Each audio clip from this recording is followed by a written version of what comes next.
এরা সবাই ঢাকাই চলচ্চিত্রের জনপ্রিয় নায়িকা। কিন্তু এবার হত্যা চেষ্টা মামলার আসামি হলেন অপু, ভাবনা, ফারিয়া সহ বড় ও ছোট পর্দার 17 অভিনয় শিল্পী। বৈষম্য বিরোধী আন্দোলন চলাকালীন রাজধানী ঢাকার ভাটারা থানাধীন এলাকায় একটি হত্যা চেষ্টা মামলার আসামি করা হয়েছে প্রথম সারির এক ঝাঁক অভিনয় শিল্পীকে।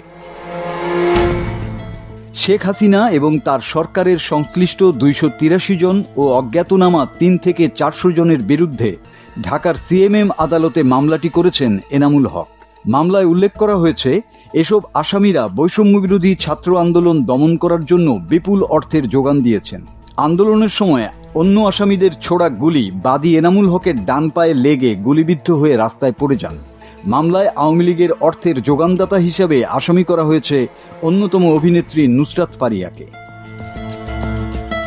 অন্যান্য আসামির মধ্যে রয়েছেন চিত্রনায়িকা অপু বিশ্বাস, নিপুণ আক্তার, আসমা হাবিব ভাবনা, চিত্রনায়ক জায়েদ খান, অভিনেত্রী সুবর্ণা মোস্তফা, রোকেয়া প্রাচী, সোহানা সাবা, মেহের আফরোজ শাওন, জ্যোতিকা জ্যোতি, চিত্রনায়ক সাইমন সাদিক ও আজিজুল হাকিম সহ 17 জন অভিনয় শিল্পী। মাসুদ হাসান, বাংলা টিভি।